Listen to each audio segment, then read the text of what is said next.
We've got Bone Police. Jake is from Bone Police. Can you hear us, Jake? Yep. Awesome, man. It's so glad to have you on the show. Like we're doing a show. This is an interview, folks. This is an interview.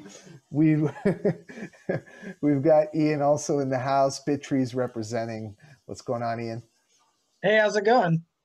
Awesome. And of course, this is Vandal from DAOrecords here, and we are getting ready for the drop of the audio NFT from Bone Police. Nah, can't relate.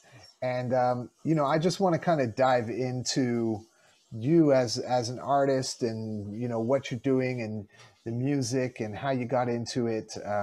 Maybe give us like a little intro or a little background about yourself, how you got into music, how you found your way into the NFT space and all that stuff. Yeah.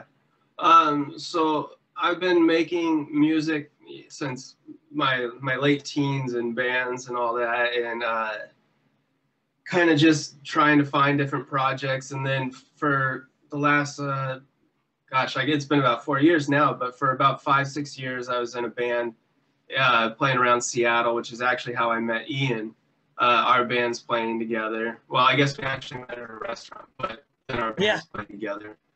And then after that project ended, I started doing Bone Police and also producing music for a couple other artists in town at the same time, which is kind of, I think, how I helped myself figure out what I wanted to make with this project. And then after the pandemic, I wasn't really working with anybody else anymore, so that kind of spurred me to get a little bit more active with writing stuff, which is when I started working on this song that we're putting out on the 21st. And as far as getting involved in with NFTs, is just Ian was talking about it, and I explore new things and learn some new stuff. That's amazing. I'm more curious, like how did you start with music? Like, did you start as producing, or what got you really into that direction to decide, like, I'm going to do this? When I first started, I just wanted to be a drummer. I never really had any interest in doing anything besides that, and I just thought that it looked awesome to be in a band and play drums on stage. And that was pretty much my initial draw. And then that's what I did in my high school band, was I played drums. And then once I went to college and living in the dorms, I started to try and learn how to write songs with guitar and all that. So kind of a late starter with most instruments, really, but especially with guitar, and now piano just over the last 3 years. But just started writing songs once I had to be in a dorm room, and just kind of evolved from that point. I think that before Bone Police, initially I was kind of more interested in just producing. But then again, after the pandemic slowed things down, I think it kind of sparked back up my drive to start writing my own music again, which is fun and cool. So are you self-taught, or did you like take drum lessons, or what was that sort of experience, learning? Because it's no easy task learning instruments, and I can imagine the type of brain work that you would use for drumming and how you could apply that, to guitar and also to piano, and then, moving into the production side. Like, what was that process like for you?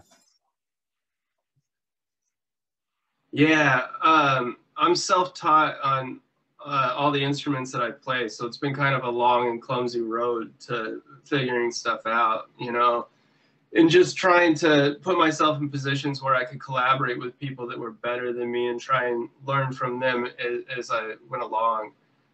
My primary collaborator now that I do production with. We have a production company called Holy Organs Music Co. And he lives in LA, and I met him at Eastern Washington University when we were in college, and he was just a far superior musician to me, so I just wanted to be around him and try and see what I could learn. And our friendship is, you know, held strong, gosh, 17 years now, and still making music together. But he's really been kind of a conduit to me to learning a lot, just from being that step ahead and being able to show me the ropes and kind of help save me some missteps. I've had some other collaborators in previous music projects that also have been really incredible musicians that have helped advance, you know, not only just what my expectations are for myself, but just kind of my pursuits too by what they can do, which has been, you know, awesome. But I mean, I think that's the true value in collaboration, is it's always going to propel you a little bit further, because, you know, you don't want to let your collaborator down. You have to be as amazing as they are, try and keep them inspired too. So, you know, it just helps keep the learning process going. So, you know, going from the stage or like sort of behind the instruments and, you know, moving into, well, I guess more of the studio work and the production work, what are some of the tools that you use? Like, for example, you know, your digital audio workstations, and maybe like some of the microphones you like, or like the type of setup that you're using for your production. Yeah, the DAW that I use is Reason, which I love. It's such a fun music making DAW, and so many inspiring sounds just to kind of get you going and getting things running, and pretty intuitive as well. And I do all of my music making and recording in the room that I'm in now. I have a electronic drum kit here that I can do stuff, or, you know, I do some stuff just programming. I have 808s over here and a bass rig, and then I have a few other synths and stuff up around here that I use for stuff. And then of course, when I send it to my collaborator, you know, he has access to his stuff. And then down to our mixing engineer. As far as microphones, in here I use primarily a Blue Dragonfly. Other than that, I don't do any real miking in my apartment. For all reamping and all that, my collaborator does it in LA, or they do it in the studio, where neighbors are a little bit less prone to being bothered. And then I have a handful of guitars and a bass, and just kind of just try to give myself as many tools as possible, just things to pick up and feel inspired, and have quick access to get going, and just kind of have everything set up so it's just plug and play now. So yeah, I do most everything here. Nice. It's good to have like the home setup, and you know, where you can be comfortable and to focus on your work. I'm curious about the name Bone Police. Where did that come from? How did you come up with the concept behind it? Tell us about that story. I mean, the truth is, I just thought it sounded funny. I don't know what I was doing exactly. I was just watching TV a handful of years ago, a couple of years before I started the project, and I just thought that Bone Police was a really funny name, and I wrote it down to consider if I ever needed a new band name. And it was between Bone Police and Other Letters, and my partner Sonia really preferred Other Letters, but I just thought introducing myself as Bone Police was just way more funny, and I had to go that way.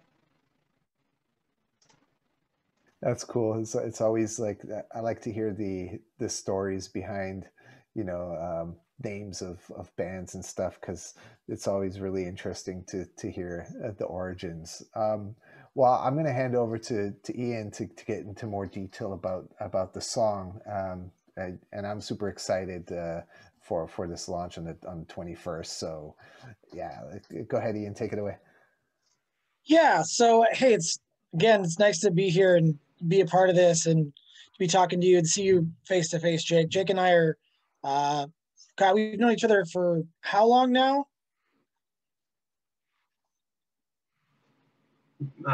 Gosh, almost a decade, I think. Yeah. 8, 9 years probably. Yeah, because we met when I was working at Meander's Kitchen, which is a restaurant that doesn't exist anymore, but it was a breakfast place that had really good vegetarian biscuits and gravy, and that's why Jake came in, and then we started talking music. So let's talk about music again. So now I can't relate. What inspired you to write this song? Yeah, so before I was working on this, I had been commissioned to write this by one of my friends that works in theater in town. And so this was one of the instrumental demos that I had started for that, just to pitch to her to see, I have a handful of tracks that I was working on, and this was one of those. But after the pandemic, it kind of waylaid her production for that play. And so rather than just letting those instrumentals sit, I thought that I could probably work them into Bone Police tracks. So that's where, as far as instrumentally, where I kind of started from. And then as far as like lyrically, usually I try and keep things a little bit opaque so that everybody can kind of have their own experience with the song, and also for myself, so that as I change and grow and mature, that I can look back and reflect and have different experiences as well. So as far as the actual lyrics, it's a little bit vague, but the intentionality behind it is kind of a reflection or a meditation on where we were at the first part of the pandemic, and then after the murder of George Floyd, and just kind of the confrontation of what that means to see something like that, and to have people that have a different sense of reality, that see it differently. Or Breonna Taylor, where somebody gets murdered in their bed and then somebody else thinks that somehow that's justifiable. And then being in our communities and our relationships where we have people that want to know if we feel the way that they feel and want that confirmation, and just not being able to vibe at all with it, and not being able to even be comfortable with allowing them to think that you're okay with it, and having to start pushing yourself towards some sense of confrontation with that conversation. Yeah, and I think it's very like pertinent in American culture, especially now, right? Like as we've moved through the pandemic, it seems like there is this experience of people not being able to relate to the fundamental nature of reality, right? Mm-hmm.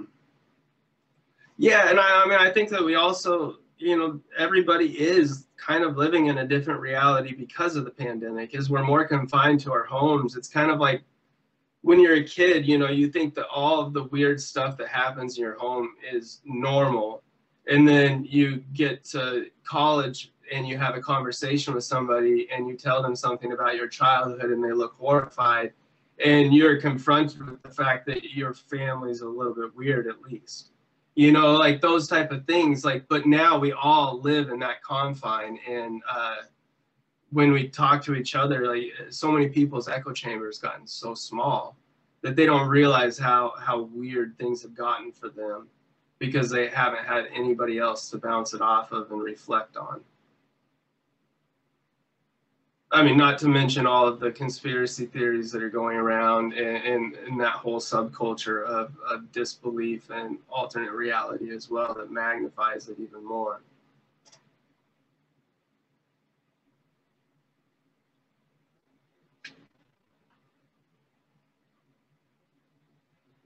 Process for how artwork is generated for these singles and this specific NFT?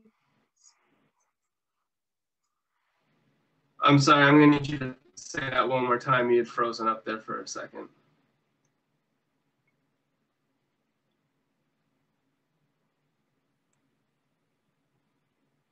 Yeah, I thought I lost you. So can you talk about the inspiration for the artwork and how that came about in relation to this NFT and this song?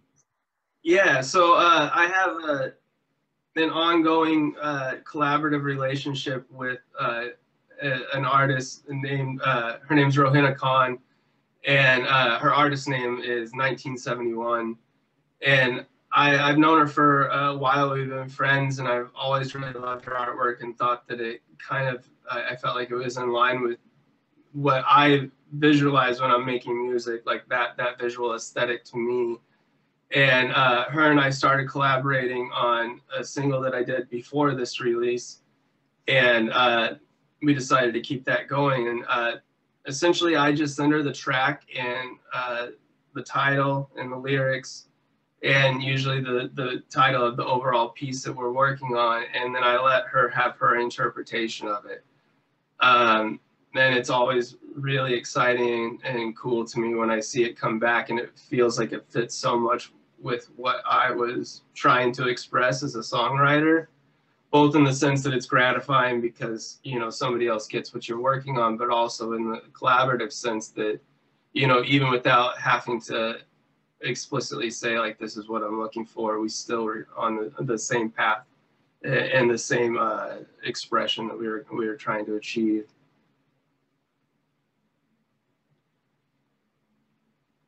All right.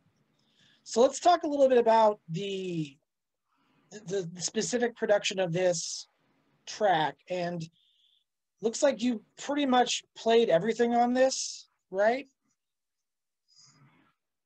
No, I played a number of the synths, and I did the initial drum programming, and I played guitar and then did the vocals on it. My co-producer Neil did additional synths, piano, backing vocals, and then did drum edits to what I started with, which is a pretty typical collaborative process for the two of us on this, on my music, or even other music that we're working on together. And then he did the electronic bass on this track as well.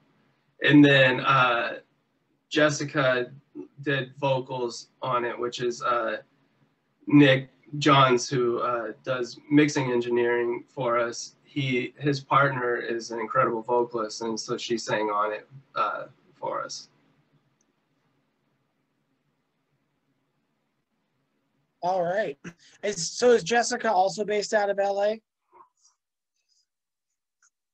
Yeah, everybody except for me that worked on this song is.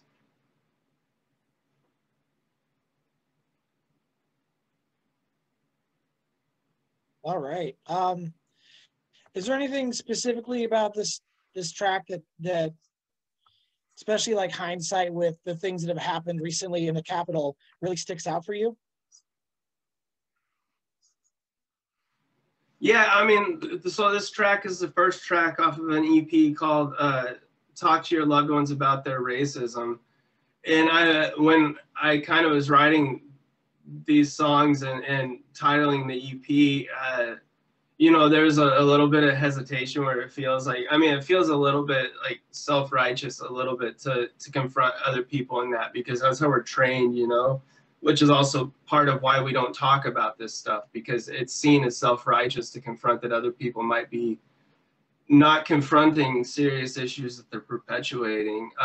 But it just felt like, I don't know, it just felt like what the conversation was in my own life and conversation I've been having with my own family, and how that had affected relationships that I was experiencing. And I mean, the cutoff in that too, which affects what our collective reality is as well. And it just feels more pertinent now looking back on it. And it feels like I feel like the reflection was more more appropriate to what was actually going on than maybe I was allowing myself to feel when I was writing it.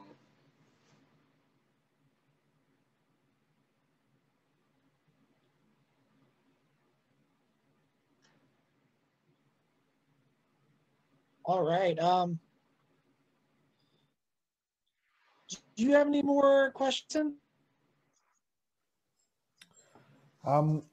Yeah, like what? So if you can imagine what, because like the metaverse is a very interesting place, you know, and I think that a lot of times, I guess social media, you tend to be able to hide behind identities, virtual identities, right? And then coming into this space, and being in this metaverse, and you know, participating in this sort of NFT ecosystem, you know, it's like one big community, and I think that the beauty of it is that, you know, um, people have their opinions about art and about music, and people are able to, for the most part, communicate around things.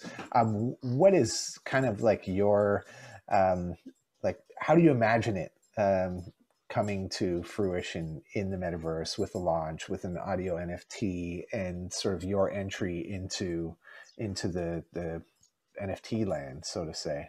Like, have you been researching it? Have you been experiencing any of the events and that kind of thing? I'm curious to see where, like, how you're imagining it.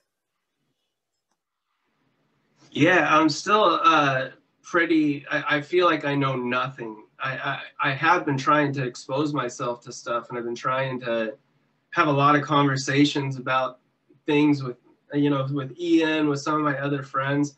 I still feel like I know nothing. So I'm just trying to be really open and receptive, and humble, in the sense that I'm kind of, I am totally out of my depths, but I'm really trying to dive in and see what's going on. I've kind of explored a couple of times through crypto voxels, just to see what's happening with that, and take a look at stuff, and doing a lot of reading. I haven't been to any events yet, but yeah, even as I expose myself, I still feel just wholly ignorant. So I'm still just trying to learn, but it's really exciting to me, and I think that the creativity and the ingenuity that I've just already been exposed to is artistically, to me,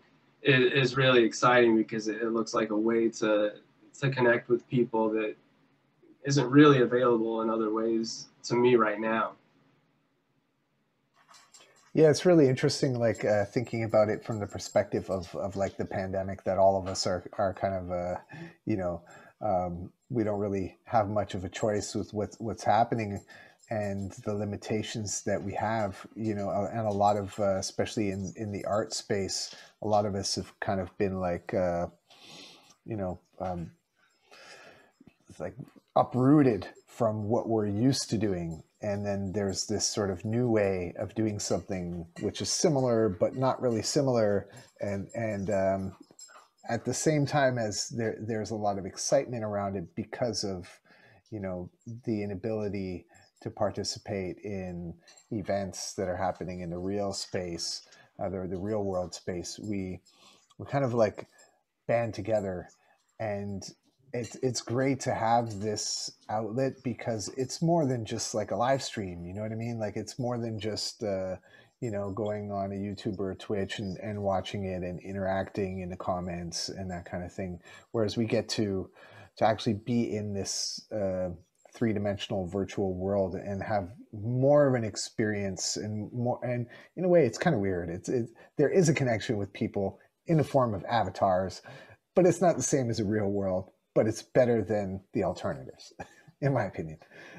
So I'm excited for you to get in there and have that like experience yourself, and you know, whatever you need from us and myself and Ian to get you prepared for that for the 21st. You know, it's just around the corner, or if you're watching it now, it is now. When I think I had a similar experience, and I think I still experience that sort of, it's all so fresh and new that a lot of times I'm just trying to absorb what's happening in the metaverse. And the great thing about it is that everyone is so like honest and open and wants to collaborate. And it's this really new thing that's just a fun playground for all of us artists to connect to each other. And I think a very organic way, even though it is through the internet.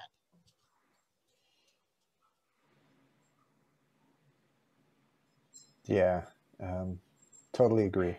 It's like real, not real, or if that's even possible. Yeah.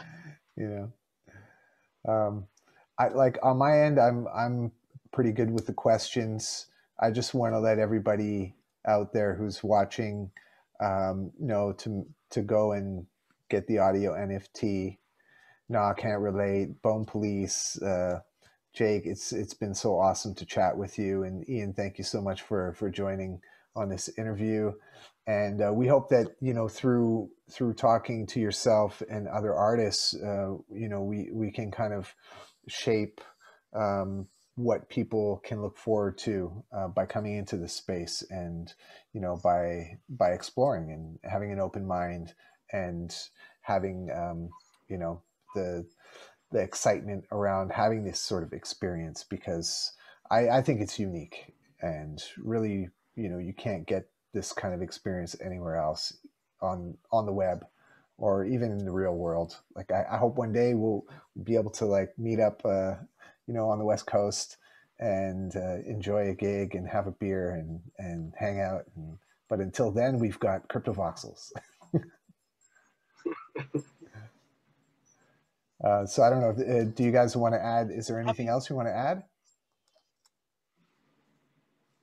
Yeah, Jake, why don't you tell us how people can, like your social media, and how people can listen to your music if they want to check out more stuff by you? Yeah, as far as for music, you can stream anywhere that you can stream music. On YouTube, I make music videos for all of my songs, usually using old footage that's public domain now. So I have those up on YouTube if you want to search for those. And for social media, I'm casually on Twitter and Instagram at Bone Police. I believe that's everything that I'm on right now. But yeah, that's where you can check me out and connect. Send me a message. Yeah, we'll be sharing everything in the post on Scent, so you can always go to the DAOrecords Scent account and check out the post. It'll have all the details in there, as well as a link to the NFT and a link to all the social media channels and where you can listen to more Bone Police.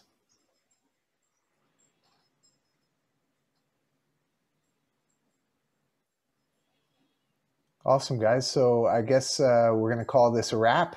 If there's anything else you want to say, I guess to the people out there in NFT land, we'll close it out with some final words from you, Jake. Yeah, just thanks for welcoming me into the space, and excited to see everything that's going on and meet people. Wonderful. Thank you so much for the time, Ian. Thank you. We're going to do this. Thank you. Bone Police, Not Can't Relate, audio NFT, 21st of January, and that's going to be in CryptoVoxels for the launch. So be there or be two-dimensional.